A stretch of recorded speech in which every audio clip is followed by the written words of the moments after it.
오늘 하나님께서 우리 주시는 말씀 창세기 27장 18절에서 26절까지 말씀입니다. 창세기 27장 18절에서 26절까지 말씀. 18절, 19절 두 절만 우리 한 목소리로 같이 합독하도록 하겠습니다. 18절, 19절입니다. 야곱이 아버지에게 나아가서 내 아버지여 하고 부르니 이르되 내가 여기 있노라. 내 아들아 내가 누구냐? 야곱이 아버지에게 대답하되 나는 아버지의 맏아들 에서로소이다. 아버지께서 내게 명령하신 대로 내가 하였사오니 원하건대 일어나 앉아서 내가 사냥한 고기를 잡수시고 아버지 마음껏 내게 축복하소서. 아멘. 오늘 말씀의 제목은 속이려는 자와 속지 않으려는 자라는 제목으로 함께 말씀을 나누도록 하겠습니다. 우리가 너무나 잘 알고 있는 본문 말씀이죠. 사실 오늘 본문 말씀을 보면 좀 첩보 영화를 보는 것 같습니다. 속이려는 사람이 있고 속지 않으려고 애쓰는 사람의 치열한 두뇌 싸움을 보는 것 같아요. 아버지 이삭을 속여 장자의 축복을 받아내는 오늘 이야기는 참 좀 특별하게 창세기 27장 한 장을 다 할애할 만큼 되게 자세하게 그 내용을 다루고 있습니다. 27장을 좀 간단하게 살펴볼 필요가 있는데요. 27장 1절은 이렇게 시작합니다. 이삭이 나이가 많아 눈이 어두워 잘 보지 못하더니. 자, 눈이 침침해서 앞이 보이지 않는 이삭은 앞으로 살 날이 얼마 남지 않았다라고 생각을 하게 됩니다. 그래서 맏아들 에서를 불러서 내가 너에게 장자의 축복을 줄 테니까 사냥을 해오라고 이야기를 하죠. 평소에도 에서가 사냥해서 또 준비한 음식을 좋아했던 이삭은 에서가 사냥해 온 고기를 먹고 이제 기쁜 마음으로 이제 장자의 축복을 하려고 계획을 세운 것입니다. 자, 이때 문제는 뭐냐면 야곱을 더 사랑한 어머니 리브가가 이 일을 듣죠. 그 야곱에게 그 일을 전합니다. 그러면서 야곱에게 뭐라고 말하냐면 빨리 가서 염소 새끼 2마리를 잡아가지고 나한테 가지고 오면 아버지가 좋아하는 음식을 만들어 줄 테니까 네가 형을 대신해서 장자의 축복을 받으라고 엄마가 재촉합니다. 그들의 작전은 치밀했습니다. 결국 야곱은 아버지 이삭을 속여서 장자의 축복을 받죠. 그러나 이 사건 때문에 우리가 너무나 잘 알고 있는 것처럼 에서는 야곱을 죽이겠다라고 하고 야곱은 사랑하는 집을 떠나야 했습니다. 야곱이 장자권을 얻었는지는 모르겠지만 창세기 27장에서 그 누구도 행복한 사람은 아무도 없습니다. 자, 오늘 27장에서 가장 큰 비중을 차지하는 야곱과 그의 아버지 이삭을 통해서 오늘 우리에게 주시는 좀 교훈을 나누려고 합니다. 먼저 속지 않으려는 사람 아버지 이삭에 대해서 한번 살펴보도록 하겠습니다. 먼저 이삭과 야곱 사이의 오간 대화를 좀 찬찬히 들어볼 필요가 있습니다. 이삭은 자기 방에 들어와 별미를 내놓고 있는 야곱에게서 왠지 모르게 맏아들 에서와는 뭔가 다른 느낌을 받습니다. 사실 좀 당연한 거 아니겠습니까? 아무리 눈이 어두워졌어도 자기가 평상시에 좋아했던 아들 에서와는 분명히 다른 느낌을 받았다라는 거죠. 야곱이 형 에서 흉내를 내죠. 내 아버지여 라고 부르자 이삭은 대뜸 이렇게 이야기를 합니다. 그게 바로 18절 말씀이에요. 자, 18절 말씀을 보니까 야곱이 아버지에게 나아가서 내 아버지여 하고 부르니 이르되 내가 여기 있노라. 내 아들아 내가 누구냐? 이상한 느낌을 받은 이삭은 야곱에게 내가 누구냐라고 말하죠. 무슨 말입니까? 당연히 야 너가 정말 에서가 맞냐? 그죠? 그렇게 물어보는 것입니다. 야곱은 자기가 맞습니다. 맏아들 에서라고 대답을 해요. 그럼에도 이상함을 느낀 이삭은 또 묻습니다. 20절에 함께 읽어보겠습니다. 20절 말씀 시작. 이삭이 그의 아들에게 이르되 이것은 야 네가 사냥하러 나간 지 얼마 되지 않았는데 어떻게 벌써 사냥을 하고 이렇게 음식을 빨리 만들었냐? 라는 말도 있지만 그 안에는 뭐예요? 너가 정말 에서가 맞냐? 라고 다시 묻는 것입니다. 야곱이 어떻게 대답하냐면 하나님이 은혜를 주셔서 빨리 짐승을 잡을 수 있었다고 또 거짓말을 하죠. 자, 그래도 이삭은 의심을 거두지 않습니다. 이번에는 직접 확인합니다. 21절 이삭이 야곱에게 이르되 내 아들아 가까이 오라. 내가 과연 내 아들 에서인지 아닌지 내가 너를 만져보려 하노라. 아무리 생각해도 에서 같지 않아요. 그래서 직접 만져봅니다. 에서의 특징이 있죠. 털이 많았어요. 그러니까는 이삭은 만져보면 털이 많고 없는 것을 분별해서 야곱인지 에서인지를 구별하고자 했던 거죠. 그런데 야곱은 이미 준비를 했습니다. 왜냐하면 염소털을 몸에다 다 이미 붙였기 때문에 그래요. 22절 야곱이 그 아버지 이삭에게 가까이 가니 이삭이 만지며 이르되 음성은 야곱의 음성이나 손은 에서의 손이로다 하며 분명히 털이 있는 것까지 이삭이 확인을 했어요. 그러나 음성은 당연히 야곱의 음성이라는 것입니다. 이삭은 계속해서 확인하는 거예요. 정말 에서가 맞는가? 그러나 야곱은 더 이상 아버지의 질문에 답을 하지 않죠. 자, 이제 야곱은 완벽하게 속였기 때문에 축복을 받을 수 있겠다라고 마음을 놓습니다. 자, 그런데 축복을 하려다 말고 갑자기 또 마지막에 묻습니다. 24절 말씀이에요. 이삭이 이르되 내가 참 내 아들 에서냐? 그가 대답하되 그러하니이다. 여기서 참이라고 말을 붙인 건 뭐예요? 아무리 생각해도 에서 같지 않다라는 거죠. 그래도 이 순간에도 야곱은 태연하게 대답을 합니다. 그러하나이다. 성도님들, 지금 이삭이 대충 넘어간 게 아니었습니다. 얼마나 속지 않고 진실을 파악하기 위해서 애쓰고 있는 것을 우리가 지금 볼 수 있죠. 자, 이제 모든 시험이 끝났습니다. 이삭이 드디어 야곱이 해온 고기와 포도주를 먹습니다. 이제는 축복을 받을 일만 남았어요. 야곱도 드디어 긴장을 풀었습니다. 기분 좋게 음식을 먹고 이제 축복하기 전에 이삭은 야곱에게 이렇게 이야기합니다. 그의 아버지 이삭이 그에게 이르되 내 아들아 가까이 와서 내게 입맞추라. 자, 그런데 예기치 않은 행동을 이삭이 또 합니다. 27절 말씀이에요. 그가 가까이 가서 그에게 입맞추니 아버지가 뭐예요? 그의 옷에 형치를 맞고. 음식을 먹는 동안에도 이삭은 아무리 생각해도 에서가 아닌 거예요. 아무리 생각해도 야곱 같은 거예요. 그래서 마지막으로 뭐랍니까? 냄새를 맡으면서 점검을 하는 것입니다. 성도님들, 지금 눈이 보이진 않지만 이삭은 귀와 음성으로 귀와 손과 코를 사용해서 정말로 에서인지를 계속해서 확인합니다. 이삭은 절대 허술하지 않았어요. 속지 않으려고 온갖 방법을 다 동원합니다. 이렇게 이삭이 네가 야곱인지 에서인지 확인하는 과정을 세워보니까 5번 이상 질문하고 확인을 합니다. 그러나 결국에는 최선의 노력을 다했지만 야곱에게 완전히 속아서 장자의 축복을 허락합니다.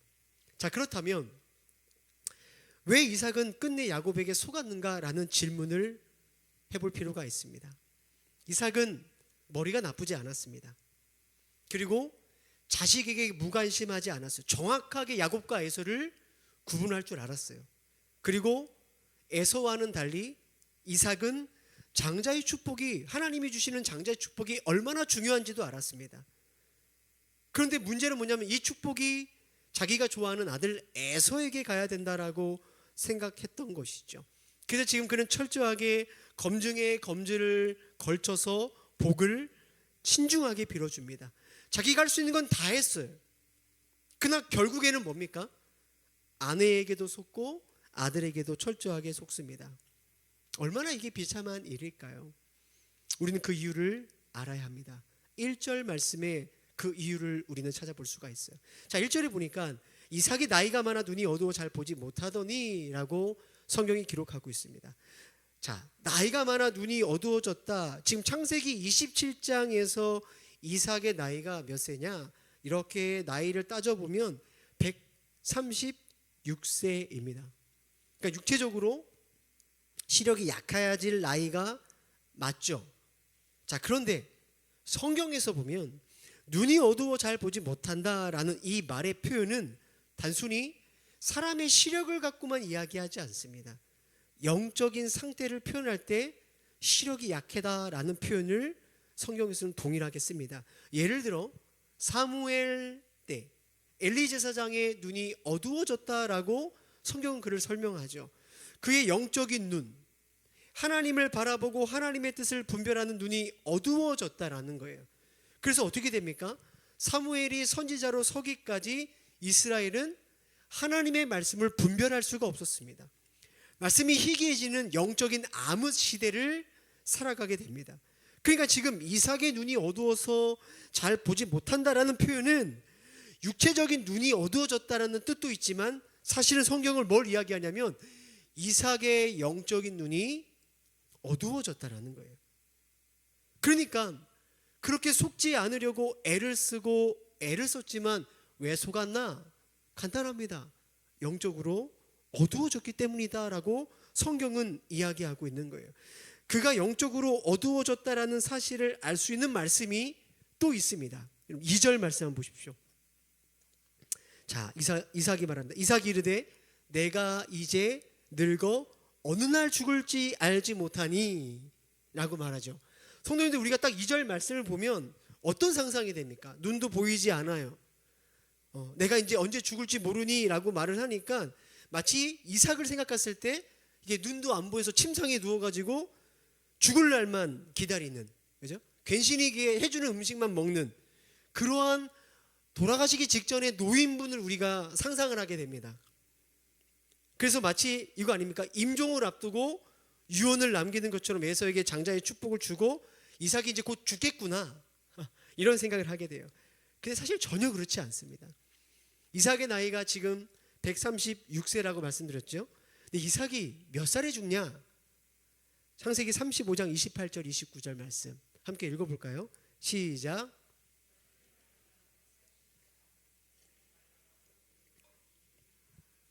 몇 살에 죽습니까? 180세에 죽습니다. 그러니까 136세인데 180세에 죽습니다. 몇 년을 더 사냐? 44년을 더 살다 죽은 거예요. 그러니까 지금 27장의 이삭은 눈이 안 보이긴 했지만 쌩쌩했다라는 거예요. 44년을 더 살았어요. 아무 문제가 없었어요.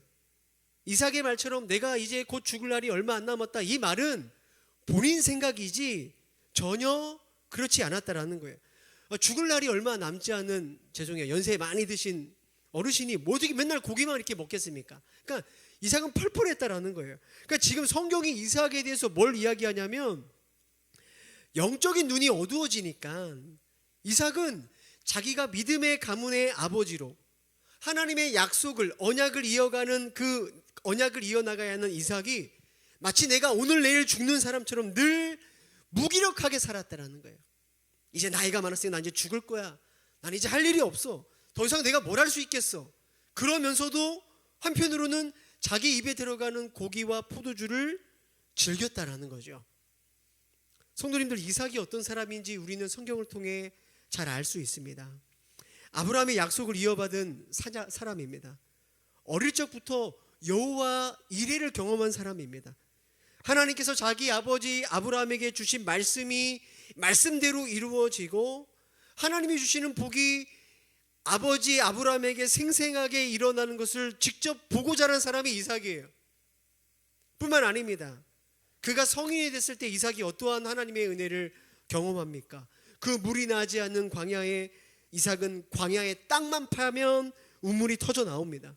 그래서 가나안 사람들은 이삭을 어떻게 말했냐면 하나님의 사람 선지자라고 불렀어요.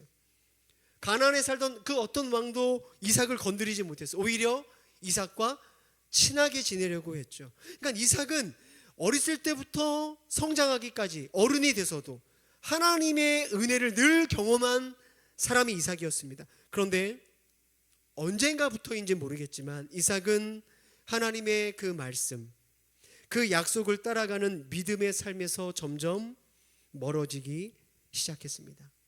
이삭의 그러한 특징을 잘 보여주는 것이 창세기 25장 28절이에요. 이삭은 에서가 사냥한 고기를 좋아하므로.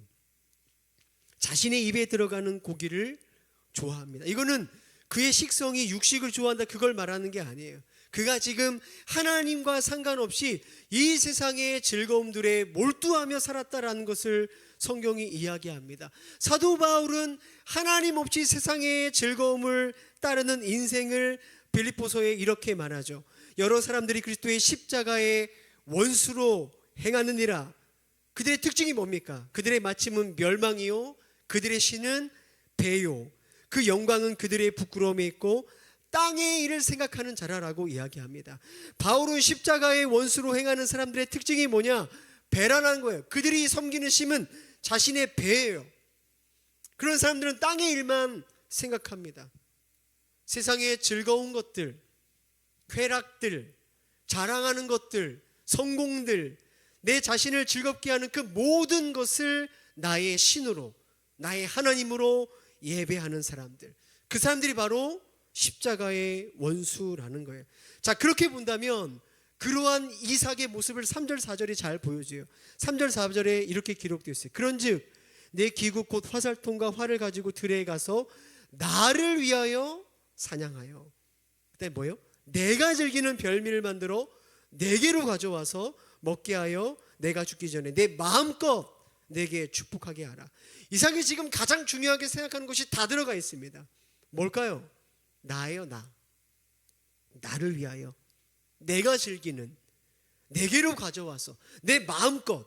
이삭의 인생은 온통 나만 있는 인생입니다.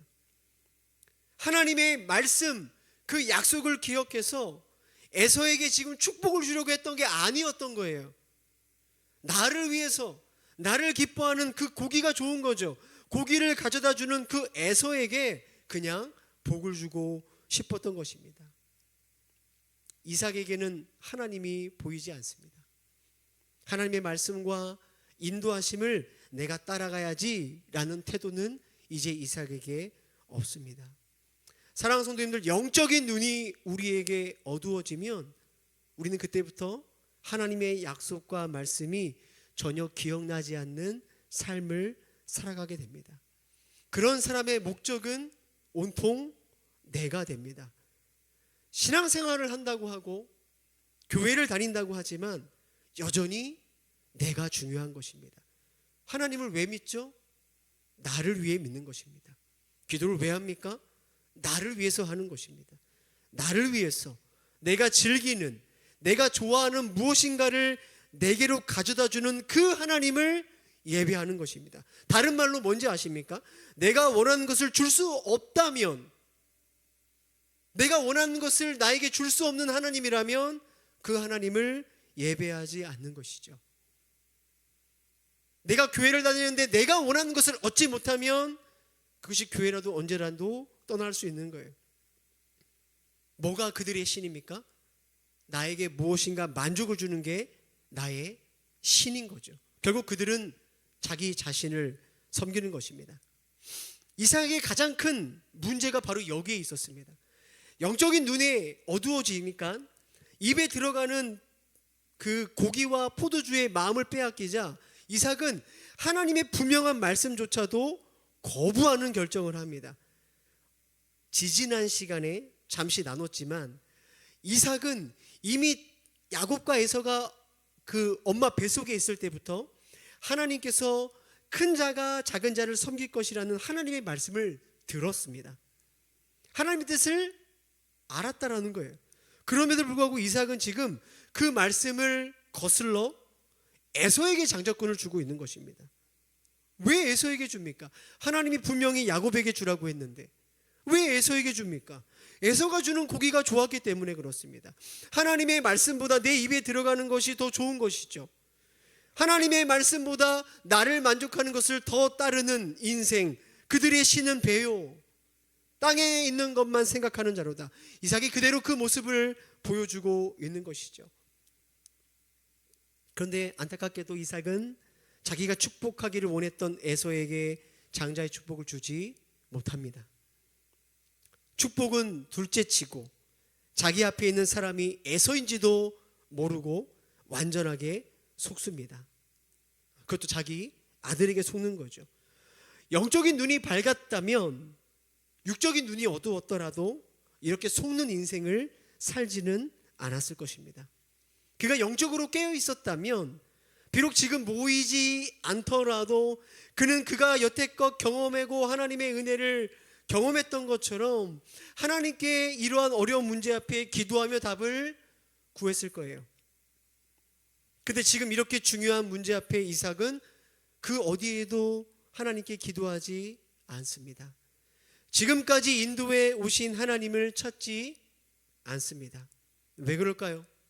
앞서 말씀드린 것처럼 자기가 하는 이 일, 야곱이 아니라 에석에게 장자의 축복을 주는 이 일을 하나님이 기뻐하시지 않는다는 것을 이미 본인도 알았다라는 거예요. 알면서도 불순종하는 거죠. 괜시리 내가 기도했다가 하나님이 책망하시고 그걸 막으면 어떡할까? 차마 그래서 기도하지 않는 것입니다. 대신에 이삭은 하나님을 빼놓고 자기가 할 수 있는 모든 최선을 다하는 거예요. 하나님을 제외하고 자기가 할 수 있는 모든 방법을 다 동원합니다. 결과는 야곱에게 완전히 속죠. 그 결과 가정이라는 공동체는 완전히 깨지게 되는 것입니다. 사랑하는 성도님들, 한때 하나님께 귀하게 쓰임받던 믿음의 사람들이 언젠가부터 이해할 수 없는 선택을 하고 그 선택으로 자신은 물론 자신이 속한 가정 또는 공동체에 큰 어려움을 주는 경우가 종종 있습니다. 안 그랬는데 왜 그랬을까? 예전에는 분명히 너무나 총명했는데 왜 그럴까? 왜 그럴까요? 영적인 눈이 어두워졌기 때문에 그렇습니다. 어느 순간부터 내 입에 들어가는 고기와 포도주가 좋아지는 거예요. 세상의 즐거움들이 하나님의 약속을 붙드는 것보다 더 중요하기 시작하는 것입니다. 좋아지기 시작하는 것입니다. 이렇게 여러분 영적인 눈이 어두워진 사람들이 선택하고 추진하는 모든 것은 그때부터 온통 자기 자신을 위한 일이 됩니다. 잘 기억하셔야 돼요. 교회를 위하고 하나님을 위한다고 외칠 수는 있지만 실상 그렇지 않습니다. 내가 배부르고 내가 잘 먹고 내가 잘 사는 일이 최우선이 되는 거예요. 바둑으로 치면 두는 돌 하나하나가 다 악수가 되는 거예요. 패착이죠. 과거의 영광을 한순간에 잃어버리는 신세가 됩니다. 오늘 이삭이 그것을 너무나 잘 보여주고 있는 것 아닙니까? 성도님도 오늘 우리들이라고 예외일 수 없습니다. 목사인 저도 예외일 수 있어요. 예외일 수 없습니다. 저와 성도님들이 과거에 얼마나 믿음의 선택을 했는지 잘 모르지만, 얼마나 영적으로 민감했는지 또한 잘 모르지만, 얼마나 하나님의 뜻을 잘 따라서 순종하는 그러한 인생을 살았는지는 모르겠지만, 사랑하는 성도님들, 오늘 저와 여러분의 영적인 눈이 어두워지면 어떠한 선택이든 결과적으로 나와 관련된 공동체를 파괴하는 결정이 되는 것입니다. 아무리 이삭처럼 철저하게 내 인생에 뭔가 문제를 해결하기 위해서 똑부러지게 검증하고 또 해결하는 것처럼 보일지라도 결국에는 나 자신을 속이고 남에게 속임을 당하는 인생을 살아가게 되는 거예요. 사랑하는 성도님들, 그래서 오늘 우리는 깨어 있어야 됩니다. 이삭은 비참해지지 않을 수 있었습니다. 그의 아내와 두 아들을 지킬 수 있었습니다. 뒤늦게라도 그가 하나님 앞에 무릎을 꿇었다면 하나님은 그의 영적인 눈을 다시 열어주셨을 거예요. 그러나 이삭은 끝까지 갔습니다. 끝까지 하나님 앞에 자신의 뜻을 내려놓지 않았어요. 그 결과 그는 다 잃어버리게 됩니다. 사랑하는 성도님들, 오늘 저와 여러분에게는 아직 기회가 있습니다. 은혜가 있죠. 하나님 앞에 엎드릴 수 있는 기회가 있습니다. 내가 붙들고 있는 그것이 무엇인지 모르겠지만 그것이 내 욕심이든 내 계획이든 어떻게 하면 더 이 세상의 것을 더 많이 가질까, 내 입에 더 넣을 수 있을까가 아니라 정말로 하나님께서 오늘 나에게 원하시는 삶이 무엇인지를 어떤 선택을 하기를 원하시는지를 우리가 물어볼 때 하나님은 오늘 우리들에게 여전히 신앙의 올바른 바른 길로 우리를 인도해 가신다라는 거예요. 하나님께 묻고 순종하는 삶. 영적으로 어두워졌던 우리의 눈이 있다면 다시 한번 정말로 하나님께 우리의 삶을 의탁함으로 하나님의 말씀과 그분의 음성을 들을 수 있는 귀한 은혜가 저와 여러분 가운데 있기를 주의 이름으로 축복합니다. 두 번째로 살펴보고 싶은 사람은 야곱입니다. 자, 야곱은 형 에서를 속이고 이어서 이제 아버지 이삭을 속이는 자로 나옵니다. 창세기 27장 11절 12절 말씀. 자, 함께 한번 읽어보겠습니다. 시작. 야곱이 그 어머니 리브가에게 이르되 내 형 에서는 털이 많은 사람이요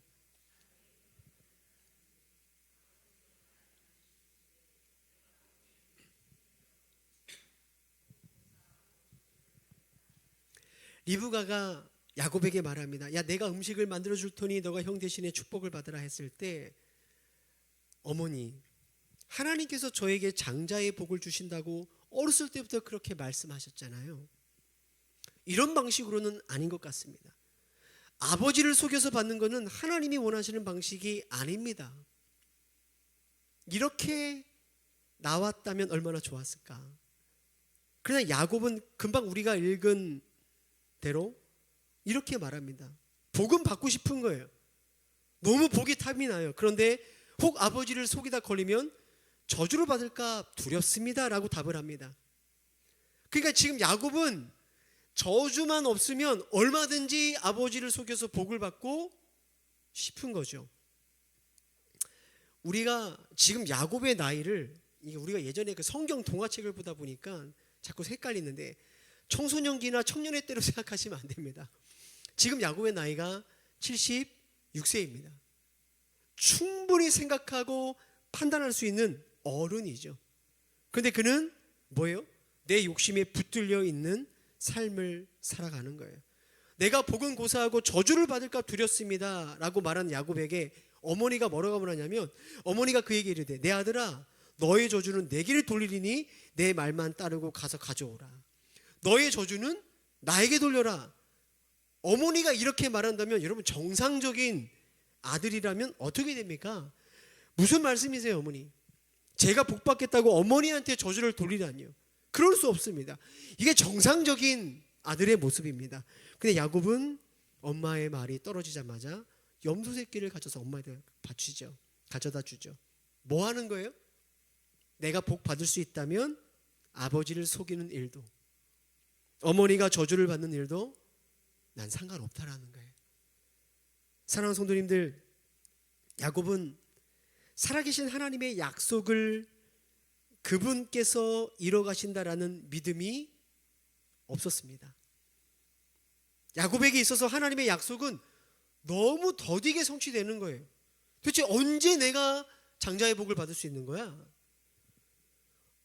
야곱은 그 약속이 하나님의 때와 하나님의 방식으로 이루어지는 것을 기다릴 만큼 여유가 있지 않았습니다.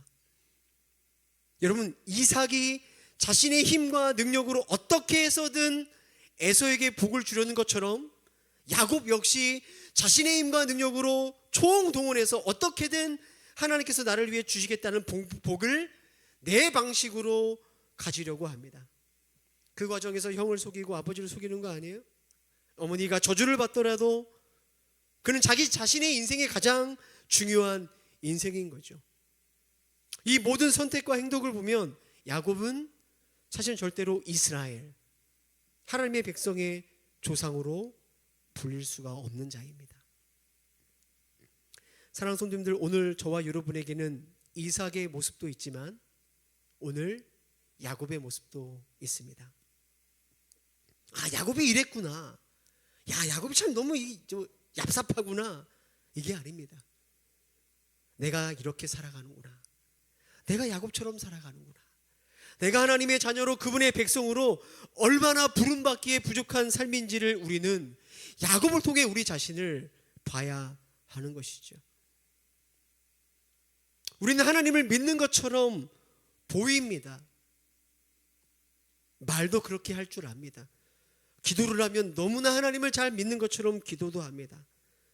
근데 정작 우리가 살아가는 삶의 결정을 보면 어떻게 결정할 것인가, 무엇을 선택할 것인가, 어떻게 살아갈 것인가, 그 일 앞에서는 사실 우리는 하나님의 뜻보다 내가 살아왔던 대로 또 살아갑니다.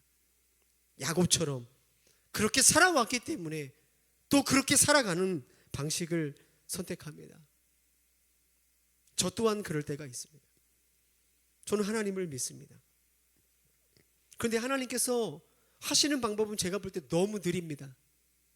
그래서 마치 일하지 않는 것처럼 보일 때도 있습니다. 제 생각이 훨씬 더 빠르고 정확할 것처럼 보일 때가 너무 많이 있습니다. 하나님은 그 길로 인도하시지 않아요. 빠른 길로 인도하시지 않는 것 같습니다. 돌아가는 것처럼 보입니다. 너무 느려 답답할 때가 한두 번이 아닙니다.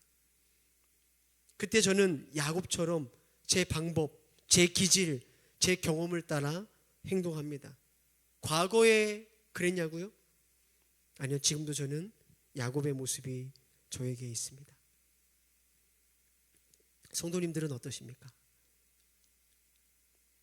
성도님들은 오늘 야곱의 모습처럼 하나님의 자녀로, 그분의 백성으로 적합한 모습으로 살아가고 있습니까? 우리는 너무나 지독하게 야곱을 닮아 있습니다. 그러나 성도님들, 하나님은 이런 오늘 27장의 야곱을 포기하지 않으시죠. 태중에서부터 그를 불러 내가 이스라엘로 만들겠다. 그 하나님의 뜻은 야곱 인생의 전체를 걸쳐서 모든 사건과 모든 만남을 통해서 결국 그 일들을 이뤄 가십니다. 야곱이 잘 무엇인가를 선택해서가 아니라 하나님이 선택이 야곱을 이스라엘로 만들어 가신다라는 거예요. 사랑하는 성도님들, 오늘 저와 성도님들에게 소망이 있다면 그 하나님의 능력의 손이 여전히 야곱과 같은 인생을 살아가는 우리들에게 함께하고 있다라는 거예요. 여전히 이기적이고 여전히 내가 주인 되는 나의 삶 속에 하나님의 은혜는 여전히 남아있다라는 거예요. 이유가 무엇일까요? 철저하게 속이는 인생, 이기적인 삶을 살아가는 야곱 같은 저와 여러분을 대신해서 예수님께서 철저하게 속이는 자로, 철저하게 이기적인 야곱의 이름으로 십자가에서 죽으셨기 때문에 그렇습니다. 그리고 예수님은 오늘 우리들에게 이스라엘, 하나님의 백성으로 그분의 자녀라는 이름을 저와 여러분에게 주신 거죠. 그 주님의 십자가의 은혜가 오늘 저와 여러분의 삶은 여전히 야곱 같더라도 하나님께서 반드시 우리의 삶을 끝까지 인도하시는 약속의 증표가 되는 것입니다. 우리의 뜻과 우리의 결정이 아니라 예수 그리스도의 은혜의 결정이 오늘 우리를 끝까지 주의 자녀로 인도해 가시는, 그게 바로 복음 아니겠습니까? 오늘 우리들 안에 여전히 야곱의 모습이 있어도 우리가 다시 마음을 새롭게 하고 회개할 때 다시 하나님의 인도하심을 받을 수 있게 되는 거예요. 사랑하는 성도님들, 오늘 야곱과 같은 우리를 끝까지 이스라엘로 변화시키시는 그 주님의 십자가 은혜를 바라보며 우리 안에 깊게, 이 뿌리 깊게 이 들이 내려진 야곱의 모습은 사라지고 하나님의 백성 이스라엘로 변화되는 복된 삶이 되어지기를 주님의 이름으로 축복합니다. 우리 함께 말씀을 생각하며 기도하겠습니다. 사랑하는 성도, 이삭을 한번 생각해 보십시오. 그의 인생은 얼마나 많은 은혜와 축복을 받았습니까? 근데 어느 순간부터 그는 입에 들어가는 고기와 포도주만을 즐기는 인생으로 변질돼 버렸어요. 그러니까 영적인 눈이 흐려져 버리게 되는 거죠. 오늘 우리도 마찬가지입니다. 교회를 그렇게 평생을 다녔지만 여전히 우리가 세상의 것만 바라보고 그것을 즐거워하고 그것을 추구한다면 여러분, 안타깝게도 우리는 여전히 영적인 장님입니다. 하나님의 나라를 볼 수 없고요, 하나님께서 우리에게 맡겨주신 사명도 전혀 보이지 않습니다. 어떻게 하면 내 입에 더 많은 것이 들어갈까? 어떻게 하면 더 편할까? 어떻게 하면 더 즐기고 누리며 살까? 이것이 우리의 인생의 목적이 되어버리게 된다는 거예요. 여러분의 오늘 영적인 시력은 어떻습니까? 하나님의 나라를 바라보며 주님이 주신 사명을 따라가 살아가고 있습니까? 이제 우리 함께 기도합시다. 주님, 우리의 영적인 시력이 회복되게 하여 주옵소서. 세상의 자랑, 즐거움에 함몰되어서 하나님 나라도 보이지 않고 사명도 없는 그러한 시시한 인생으로 살지 않도록 우리의 영적인 눈을 회복시켜 주시옵소서. 우리 함께 말씀을 생각하며 주 앞에 기도하며 나아가도록 하겠습니다. 함께 기도합니다. 사랑하는 주님,